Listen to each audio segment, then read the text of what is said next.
Bien, vamos a terminar con el desarrollo de la teoría del capítulo 5, recolección de conversiones, ¿verdad? Bueno, voy a habilitar la grabación para que esta clase se grabe.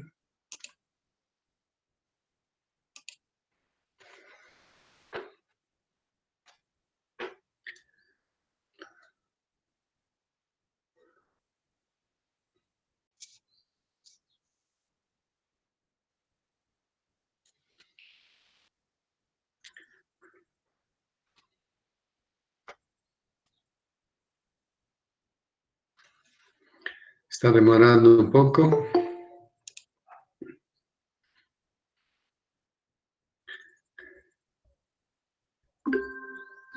Perfecto, ya está grabando. Entonces, voy a hacer la presentación.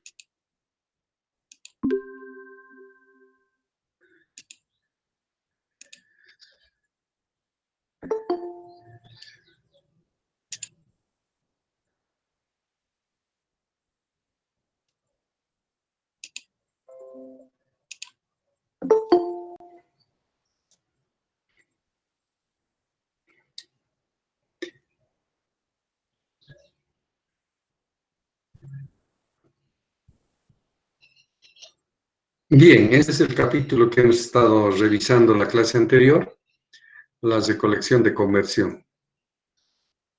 Les he explicado que una vez que tenemos ya toda la armadura constituida por sus devanados, luego la conexión de esas bobinas en serie haciendo el circuito cerrado de bobinas, y esas bobinas conectando a sus correspondientes delgas, llega a constituirse en el inducido. Ya no se utiliza el término armadura, sino ya es inducido. Entonces, este inducido está terminado, ya tiene todo su devanado, su conmutador puesto en el eje de la armadura. Lo único que falta es ahora hacerlo funcionar, y al hacerlo funcionar hay que recolectar a través de las escobillas, porque las escobillas son la clave para la recolección de esas tensiones o de esas fuerzas, según sea el caso, si es dínamo o es motor. Ya se ha dicho que esa tensión o esa fuerza se conoce con el nombre de conversión electromagnética. Por eso el título es Recolección de las conversiones electromagnéticas. Bien, la conversión óptima hemos visto que matemáticamente viendo en un polígono de conversión de, por ejemplo, aquí puede ser de tensiones, hay que poner una escobilla en la parte superior y otra en la parte inferior para sacar la resultante más óptima, la mejor. Siempre eso tiene que ocurrir. Entonces, en una máquina siempre se pone en la parte más alta y en la parte más baja para poder recolectar la más óptima, ¿ya? Cualquier otra posición que ustedes elijan ya no es óptima y por tanto tampoco no es la correcta. Siempre tiene que estar en esta posición. Bien, hemos visto que poniendo las escobillas, hemos visto que la posición en que físicamente se encuentran las escobillas en la máquina, para poder apoyar la escobilla, por ejemplo, A, resulta que siempre tiene que estar conectado a la delga o a las delgas del conmutador. No importa, no se preocupen, cualquiera sea las delgas del conmutador, pero tiene que estar apoyada a esas delgas del conmutador en la referencia de que ya el visto desde arriba el polo de la máquina, por ejemplo, aquí está el polo norte, justo a la altura de la línea segmentada que se llama el eje del polo norte, justo coincide esa la posición en la que debe apoyar las escobillas. Pero ojo, nada que ver con el campo magnético ni los polos, porque lo que estamos haciendo simplemente es una referencia de ubicación, dónde va a estar nuestra escobilla. La escobilla está apoyada en el conmutador de la máquina. ¿En qué posición? ¿En qué lugarcito? A la altura del eje de los polos, ¿no es cierto? En este caso del polo norte. Y seguramente el otro va a estar bajo el polo sur. Luego, hemos visto que en una máquina cuyo devanado es imbricado, resulta que la cantidad de escobillas que se pone debe ser igual al número de polos que tiene la máquina. Por tanto, es facilito poner las escobillas en los conmutadores, en el conmutador, perdón, la escobilla A bajo el eje de un polo, la B en el polo contrario, el C en el polo nuevamente contrario y el D en el polo contrario, y ya están puestas las 4 escobillas. Como las dos son de la misma polaridad, entonces se la puede juntar en paralelo y la otra de polaridad negativa en el otro. Y fíjense, 2 cables nomás ya salen afuera de la máquina avisándonos que son los bornes del inducido.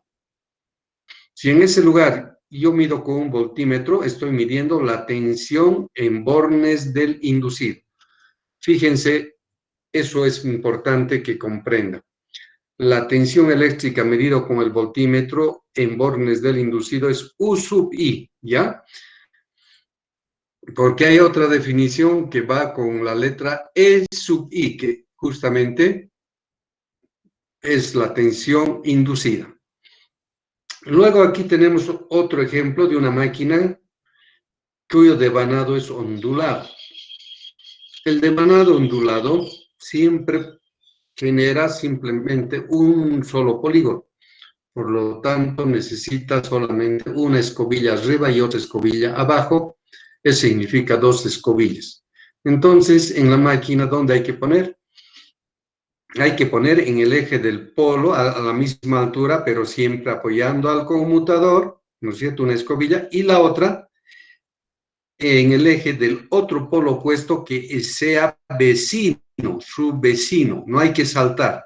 Y de esa manera, ahí los 2 cables que van saliendo, A y B, son los únicos, los bornes del circuito del inducido.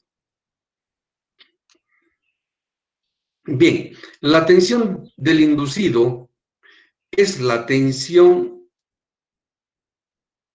que se recoge en la parte de adentro del devanado de las máquinas que están constituidos en una vía. Ya saben lo que es una vía, ¿no es cierto? Del polígono.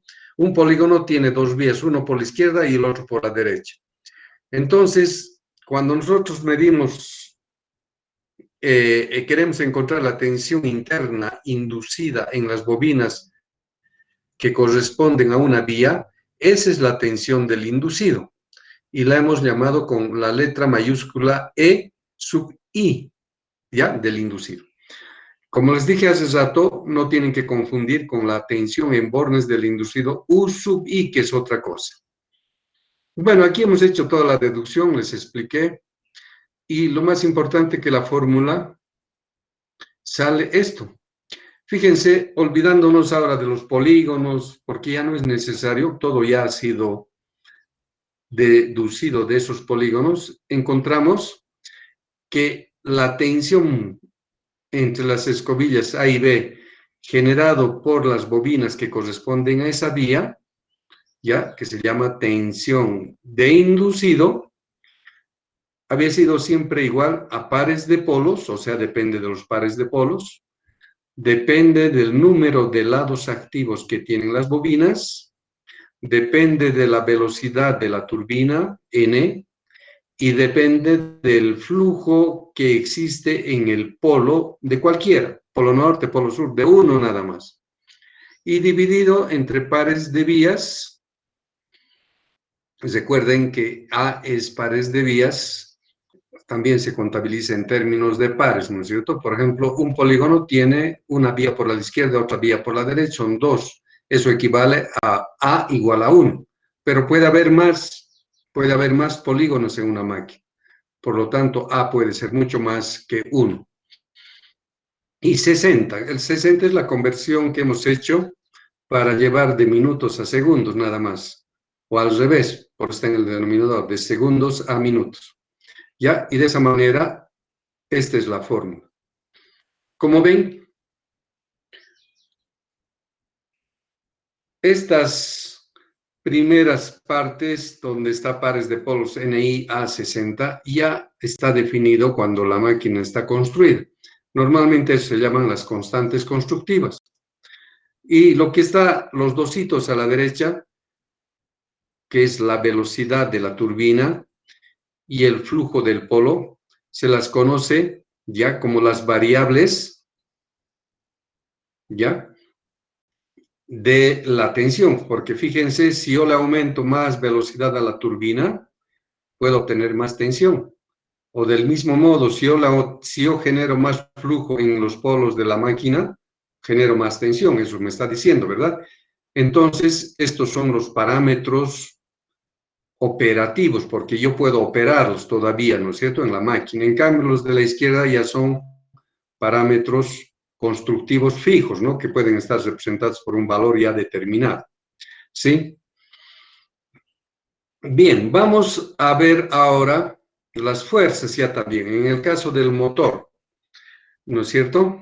En el caso del motor, si vemos el polígono de fuerzas del motor, podemos encontrar la fuerza de una vía, bajo el mismo criterio, pero hablando de fuerzas, y luego para encontrar la fuerza total que tiene todo el inducido de la máquina, obviamente tengo que tomar en cuenta cuántas fuerzas de vía hay en esa máquina. Si de una vía me sale un valor, de todo el inducido va a tener que ser el total de vías que tenga la máquina, porque cada vía tiene su propia fuerza. Y recuerden, esas fuerzas coinciden en la magnitud y el sentido, por tanto, no hay error a equivocarse para multiplicar por el número de vías, y el número de vías es 2 por A, y de esa manera encuentro la fuerza total que desarrolla el inducido. Bueno, las fuerzas del inducido es un buen dato, pero no es el suficiente, porque recuerden que todas las fuerzas se realizan en la periferia de la armadura, donde están los lados activos de la máquina. Y ahí están las fuerzas. Pero esas fuerzas, ¿qué consecuencias tienen? Evidentemente empujan en un determinado sentido, pero el efecto, ¿dónde se encuentra? El efecto se encuentra en el eje, en la armadura, en donde está el eje, porque ahí, cuando yo me acerco y toco con mi mano el eje, voy a sentir que el eje quiere girar a la izquierda con una determinada fuerza. Si tiene mucha fuerza, digo, uy, tiene mucha fuerza de torsión o mucha cupla, ¿verdad? Entonces, es ahí donde yo tengo que averiguar el comportamiento de la fuerza de torsión. Entonces, hacemos en términos de cupla. Por eso que para encontrar en el eje la cupla es simplemente la fuerza por el radio, que en este caso está como diámetro medios, ¿verdad? Y así, de esa manera, reemplazando todo lo que hemos visto, encontramos la fórmula general de la cupla que tiene una máquina eléctrica. Y fíjense, es muy parecido al de tensión, pero son dos cosas diferentes, ¿verdad?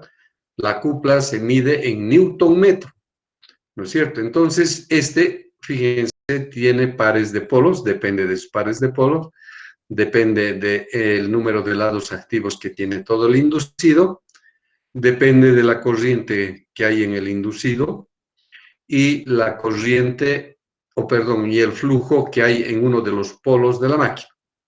Y dividido entre pares de vías y 2pi, que son las constantes para cambiar de radianes a revoluciones por minuto, nada más. No son constantes. Y otra vez, fíjense, todo esto es una constante constructiva, porque una vez que ya se construye la máquina, ya está definido todo esto.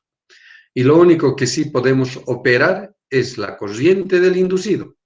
La corriente del inducido, todo depende, esa corriente depende de la tensión que se le aplique a la red. Si a la red de la red le aplico una determinada tensión, va a entrar harta corriente o poca corriente dependiendo de la tensión. Entonces, esa corriente del inducido yo lo puedo manejar y encontrar a mi gusto. Pero ya sé que si entra más corriente del inducido, me genera más cupla, entonces tiene más fuerza ese motor. Y lo mismo, si tengo más flujo, ¿no es cierto?, puedo tener más cupla. Y el flujo, ustedes ya saben, en el capítulo 2 hemos visto que con la corriente de excitación se puede variar el flujo de polo, ¿verdad? Entonces, esta es la otra fórmula para determinar la fuerza de torsión, más conocido aquí con el nombre de cupla, ¿ya? La cupla del inducido.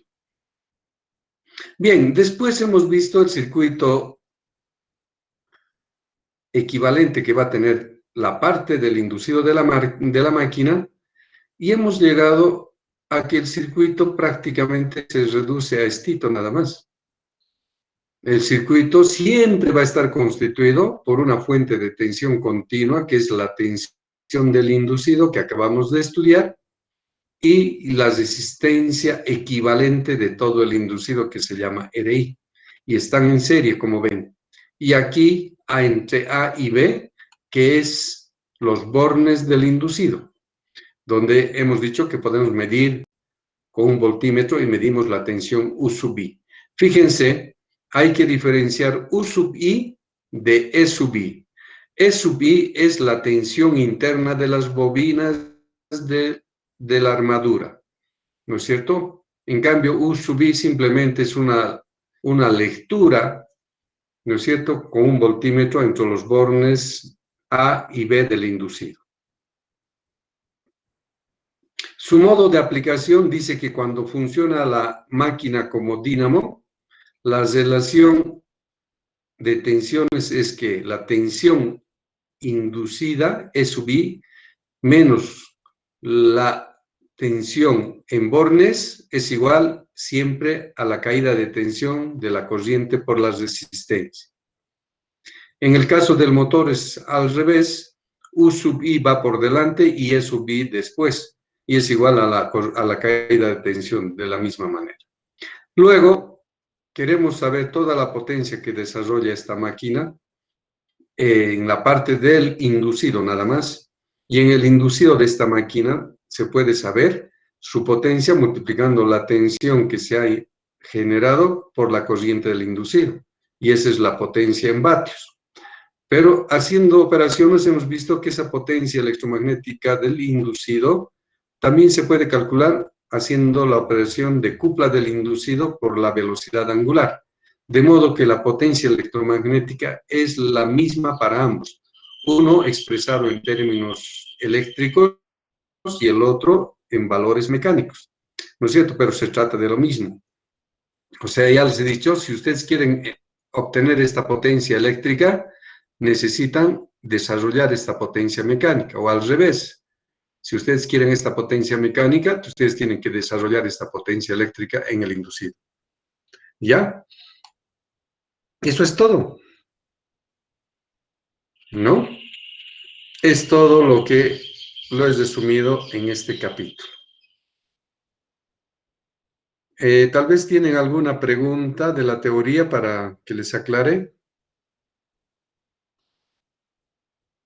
Pueden hacer su pregunta abriendo el micrófono. Inge, buenas tardes, disculpe. Sí. Al obtener o al tener como dato la potencia mecánica y queremos llegar a la potencia eléctrica, no, sino el dato que ya está incluido lo que son las pérdidas, todo eso, Inge. No todavía. Bueno, hay una pérdida que está metida de por medio, como lo vamos a ver. Es la pérdida Joule en la resistencia del inducido, porque aquí en el circuito, como puedes ver, está la resistencia del inducido ya presente. Y obviamente ahí se produce una caída de tensión, y si la agarramos en términos de potencia, eso es potencia perdida en el inducido, ¿no es cierto? Porque las resistencias lo único que hacen es que cuando pasa corriente por esa resistencia, provoca calor, ¿no es cierto? Y ese calor es un desgaste nada más de la energía ahí metido, ¿no? Es un mal, pero ¿qué vamos a hacer? Es necesario. Pero todas las demás Ya, gracias, pérdidas Inge. vamos a estudiar en el siguiente capítulo. ¿Alguna otra pregunta?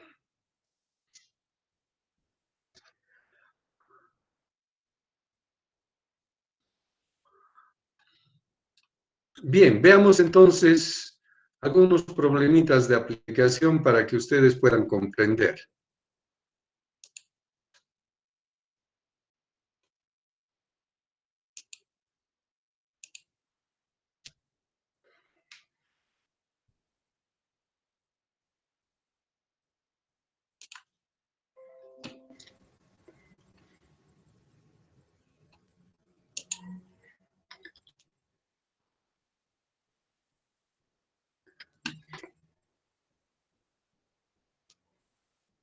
Bien, a ver este problemita.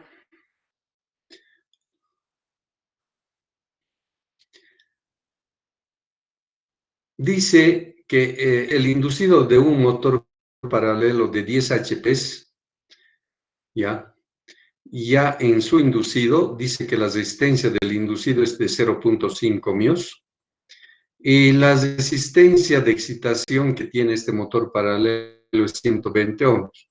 Recuerden que las bobinas que están en el circuito de excitación ya hacen 120 ohmios en este problema.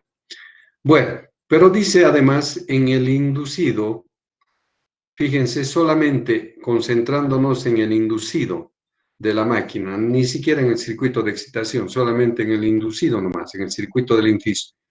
Se mide con un voltímetro que la tensión es 220 voltios. Este es justamente la tensión del inducido U sub I. U sub I. ¿Ya? Eso es importante que sepan. U sub I. Lo copiaré, ¿qué les parece? Y se lo pondré acá.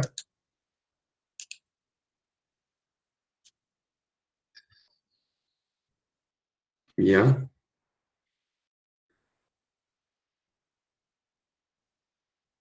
Y también acá dice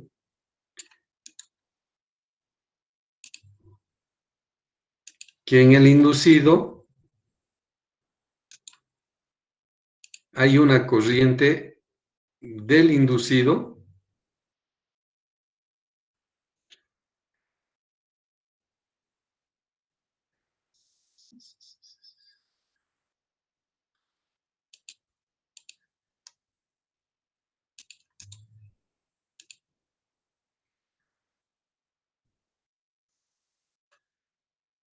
ya que también se puede medir desde afuera de la máquina la corriente del inducido con un amperímetro y dice que es de 36.1 amperios, ¿ya? Y por último, el inducido está girando a 1500 revoluciones por minuto. O sea, son 3 lecturas que uno puede hacerlo en la parte del inducido.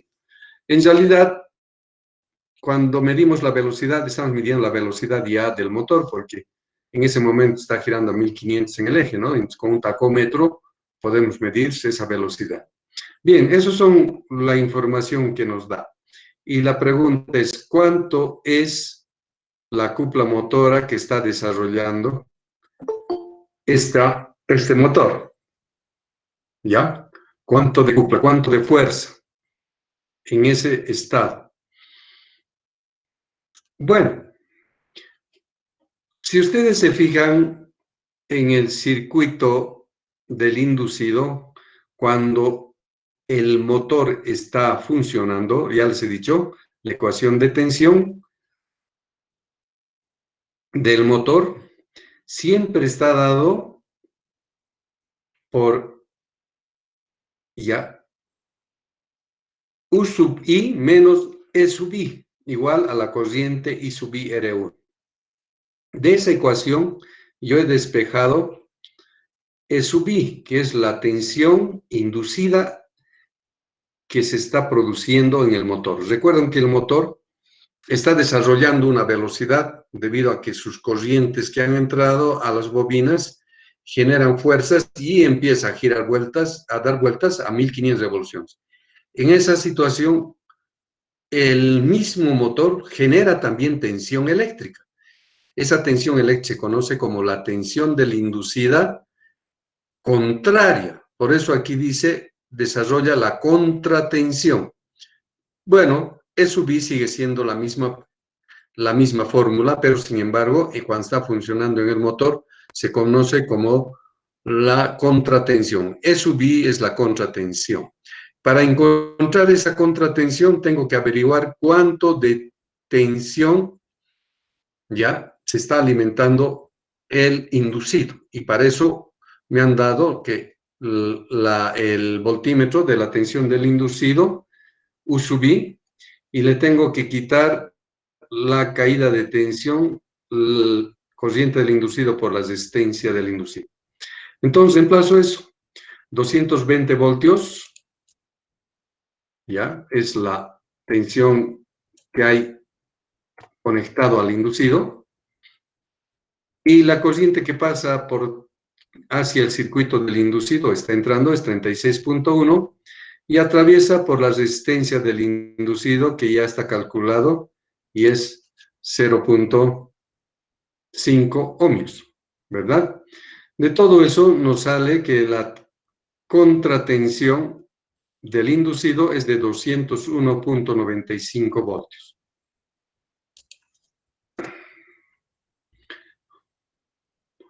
Bien, entonces, como sé que de la manera eléctrica la potencia electromagnética del inducido se puede encontrar sabiendo la tensión inducida por la corriente del inducido, entonces reemplazo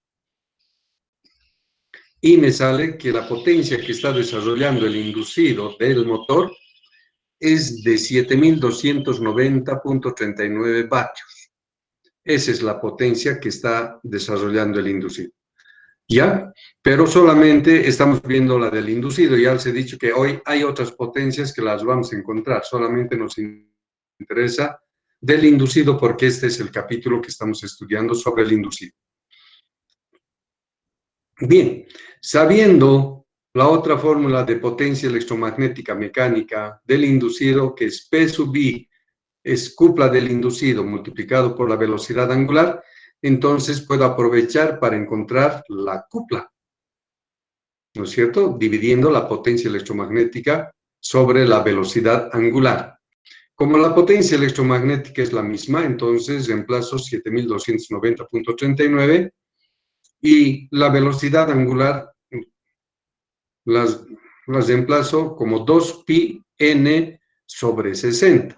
Por eso que está aquí 2 por 3.14, n era 1500 y 60 la conversión, ¿verdad? Así sale. Y por último, entonces me dice que ese motor está desarrollando una cupla motora de 46.44 newton metros. O sea, en ese momento parece que está desarrollando una buena fuerza, porque 46 es nomás grandecito, ¿no? ¿Verdad? Ingeniero, Y entonces, sí, una duda al respecto. La cupla sería la fuerza que genera la energía interna, ¿no? Esa parte otro cálculo. sí, es otro. Solamente esto estamos haciendo lo que el inducido está haciendo. Pero recuerden que el inducido no es ya la máquina completa, simplemente es el inducido nomás. ¿Ya? Esa fuerza va a sufrir algunas afectaciones, porque recuerden que cuando empieza a girar esta máquina, este motor, va a toparse en medio de los ejes, se va a topar con los rodamientos. Y los rodamientos le van a hacer perder fuerza. Aunque los rodamientos están bien hechos, pero siempre son de fricción. aunque leves, pero son de fricción, le va a hacer disminuir su potencia. Luego también hay en el inducido un ventilador que les voy a mostrar, les he mostrado, ¿verdad? Y ese ventilador también hace disminuir. Y de esa manera es que entonces la fuerza ya no llega hasta el final con todo lo que se está viendo acá, ¿no ve? Es simplemente lo que ha desarrollado el inducido. Entonces, para la fuerza de momento torsor del motor es otro cálculo, entonces no era esto. Otro cálculo todavía, hay un paso más, que no es todavía tema de este capítulo.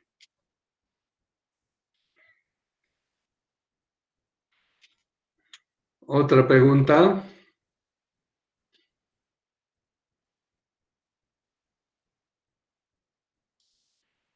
Bueno, entonces veamos este otro ejemplito más, este problemita. Se diseñó una máquina de corriente continua. El estator es de 4 polos de imán permanente, cuyo flujo es constante. O sea, esto ya ni siquiera debería mencionarlo yo, pero en estos problemitas de aplicación lo menciono, porque cualquier polo de imán permanente ya tienen que saber que tiene flujo constante. No, los imanes no disminuyen ni pasados 5 años, su flujo es el mismo. Entonces está hecho con este tipo de polo, ¿no es cierto? Hecho de imán permanente. Y dice que ese flujo es de 0.034 Weber, pequeño, bajo. Aunque el flujo es siempre bajo, pero parece que, bueno, no es tan grande. Luego dice, el inducido tiene 35 bobinas hechas con 245 metros, o sea, las 35 bobinas han sido hechas con 245 metros de un alambre con capacidad de circulación de corriente de 5 amperes, que quiere decir que ese alambre está diseñado para permitir un tope de 5 amperes, máximo 5. Ya, para eso está hecho. Entonces, las posibilidades de llegar a 5 amperes no es ningún inconveniente. Ya, pero si fuera 6, 7, ya estamos poniéndole en sobrecarga de corriente a ese alambre. Ya, 5 amperes. Y dice que la resistencia unitaria es de 0.016 ohmios por cada metro. O sea, por cada metro de alambre, esto mide 0.016 ohmios. Eso dice. Bien. Por otro lado, dice que cada escobilla cuando hace contacto, ¿ya?, con las delgas del conmutador, genera una resistencia eléctrica de 0.6 ohmios. A esto se llama la resistencia de contacto escobilla-delga, ¿no? 0.6 ohmios. Porque recuerden, cuando recolectamos tenemos que poner escobillas al conmutador, a las delgas del conmutador. Y al apoyar, si el apoyo no es fuerte, entonces en ese lugarcito de contacto se genera una resistencia eléctrica. A esas resistencias se la conoce como la resistencia de contacto. Bien, nos dan ese dato también.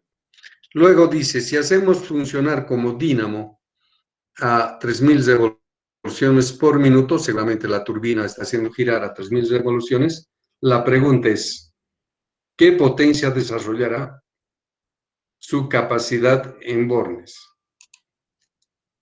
Con todo lo que nos han dicho,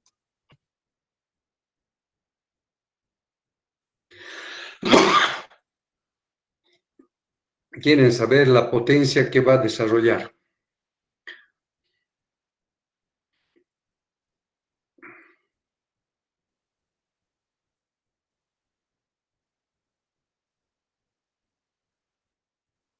Bien.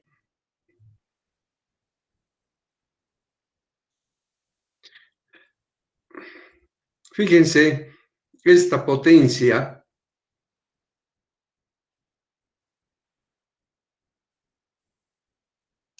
es en bornes del inducido. Ya. Fíjense, esta potencia no es la potencia electromagnética del inducido que hemos calculado en el ejemplo anterior. Simplemente que en el circuito del inducido, cuando sale hasta afuera, donde están los bornes A y B, si ahí medimos con un batímetro, entonces ese batímetro nos va a dar esa potencia que se llama la potencia en bornes del inducido y se marca con la letra P sub 2. Y se puede calcular sabiendo cuánto es la tensión medido con un voltímetro del inducido y con un amperímetro la corriente del inducido. Esa potencia nos está pidiendo. Ya no confundan con la potencia electromagnética. Bien. Fíjense cómo de importante es ver en esta instancia el discriminante para saber qué tipo de devanado tiene esta máquina. Como nos han dicho que tiene 35 bobinas y tiene 2 pares de polos, fíjense, el resultado sale 17.5 del discriminante. Y cuando esto es fraccionario, entonces ya sabemos que el devanado es ondulado. Y si el devanado es ondulado, ya les he dicho, el ondulado solamente tiene un polígono. Por lo tanto, ¿cuántas escobillas se requieren? Solamente 2 escobillas. Y como es de un solo polígono, también A es igual a 1, o sea, necesita un par de vías, ¿no? Por otro lado, si quiero saber cuántos lados activos tiene la bobina en el inducido, sabiendo que hay 35 bobinas y cada bobina tiene 2 lados activos equivalentes, porque el primer lado activo, segundo lado activo, son 2, ¿verdad? 2 por 35, tenemos 70 lados activos en todo el inducido. Entonces, con todo eso, yo podría encontrar la tensión inducida. Este sí es la tensión E sub I, que está dada por la formulita que conocemos, pares de polos NI, el flujo de polo, etcétera, ¿no? Estito, por favor, permítanme corregirlo, porque aquí está como un ángulo. Lo pondré.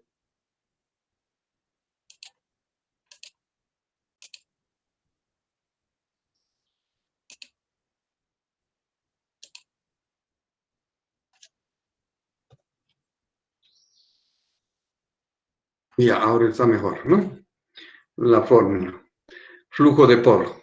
Entonces, pares de polos 2, 70 lados activos, 3000 revoluciones, el flujo de cualquier polo magnético de la máquina, como es imán permanente, es 0.034, pares de vías, un hito nomás, porque es un polígono, y tiene 60 la conversión, ¿no es cierto? Con todo eso dice que, entonces, la tensión interna del inducido es 238 voltios de esta máquina, ¿no? 238. Bien. Luego, acá necesitamos hacer un pequeño de análisis lógico, ¿no? Esto no es matemática o ni fórmulas especiales. Ustedes saben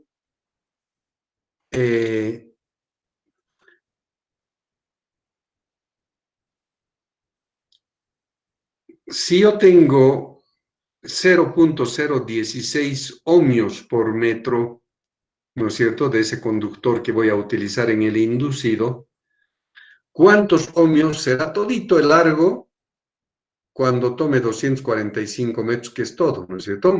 Me dice que la resistencia total es 3.92 ohms. O sea que si yo mido la resistencia de ese alambre de 245 metros de largo, de punta a punta, me da 3.92 ohmios. Bien, esa es la resistencia total, ¿verdad? Esa resistencia total,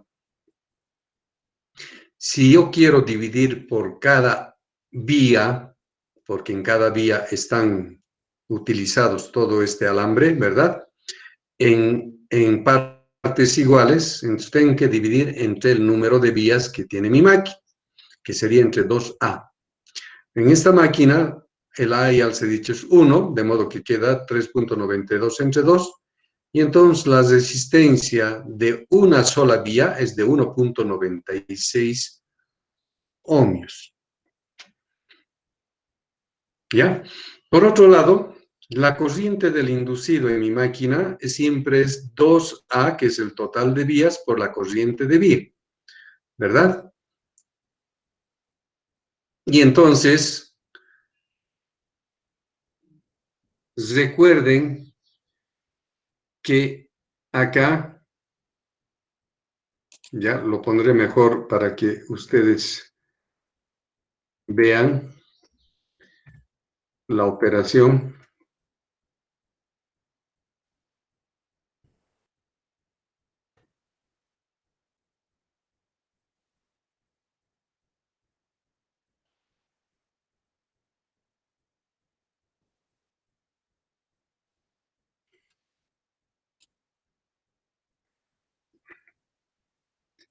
Por si acaso, pares de vías es 1, ¿no? Por eso que no lo puse, pero lo pondremos.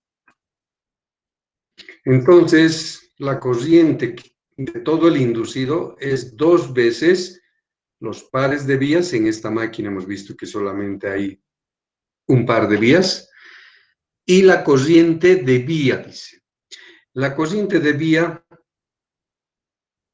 máxima que permite ese alambre es 5 amperios. Recuerden que decía que solamente su capacidad llega hasta 5 amperes. Entonces, nuestras posibilidades son que podemos llegar hasta 10 amperios como la corriente total del inducido. Considerando ese valor, entonces yo puedo aplicar la ecuación de tensiones, pero lo que está en paréntesis es la resistencia del inducido, ¿no es cierto? Expresado en su fórmula intermedia, que es esta, porque me permite reemplazar. Bueno, aquí otra vez no han reemplazado. E sub i, recuerden que ya hemos calculado. La corriente del inducido ya hemos calculado, ahorita vemos que es 10, ¿no ven? La resistencia de contacto de escobilla también nos han dado un dato, ¿recuerdan? La resistencia de vía acabamos de encontrar es de 1.96 y otra vez la resistencia de escobilla, que es un dato, y en el denominador pares de vías donde A es igual a 1. O sea, reemplazando todo esto, entonces yo puedo encontrar la tensión en bornes del inducido, lo que el voltímetro me va a marcar, y me dice que da 216.2 voltios. Esa es la tensión que estoy midiendo en bornes del inducido.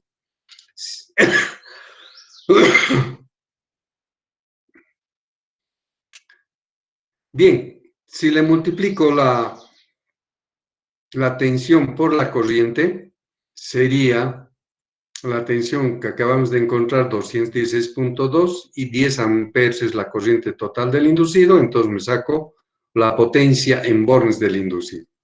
De modo que en bornes del inducido, ¿no es cierto? Midiendo con un batímetro, seguramente me va a dar 2162 vatios, ¿ya? Potencia que yo puedo utilizarlo para poder generar en cualquier circuito donde hay focos para iluminar, lo que sea, ¿no es cierto? Es la potencia del inducido que lo puedo usar ahora, ¿no es cierto? En cualquier carga a la que se le pueda conectar al inducido. Pero eso vamos a ver más adelante. Simplemente queremos ver la potencia en bornes del inducido. ¿Tienen alguna pregunta?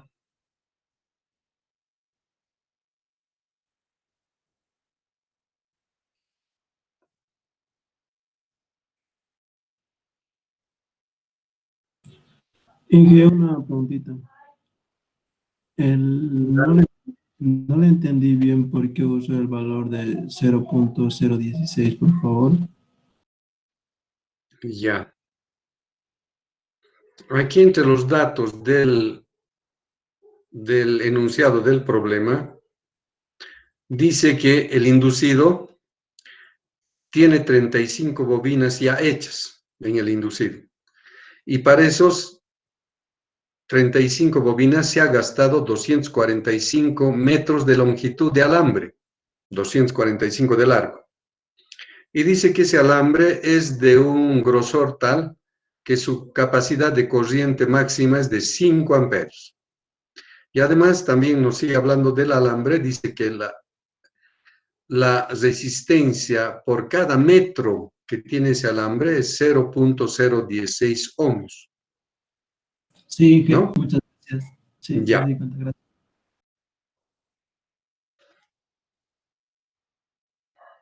¿Alguna otra pregunta?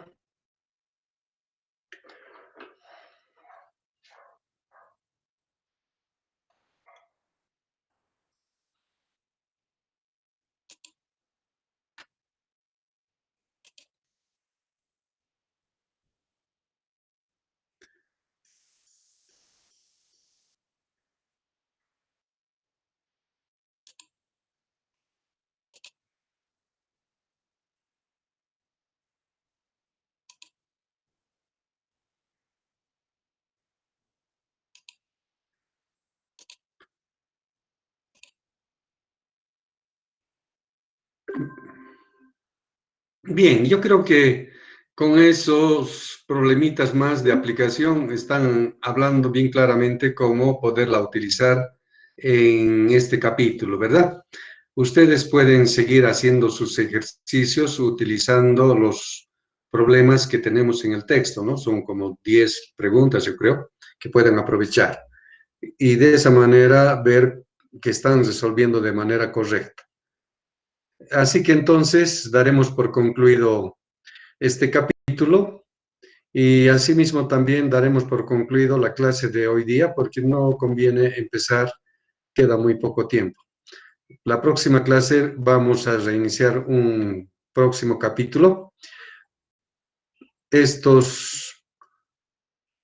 La teoría, los problemitas, el video se los voy a poner en la portada para que puedan estar estudiando a lo largo de la semana. ¿Ya? Entonces, con esa explicación, pues les pido que gradualmente vayan abandonando la reunión Meet que estamos haciendo en este momento y nos veríamos el próximo martes. Bueno, jóvenes, muchas gracias y hasta el próximo martes.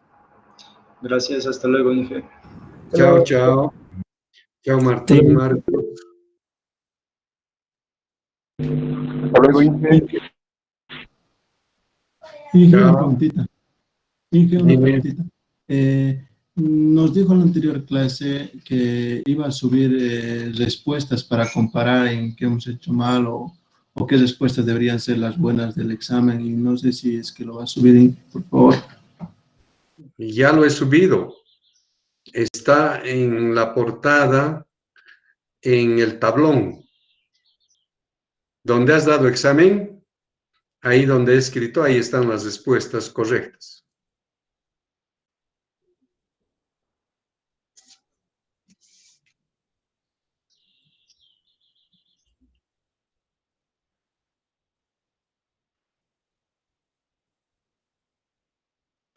Hasta luego, jóvenes. Hasta luego, Inge. Gracias, se cuida.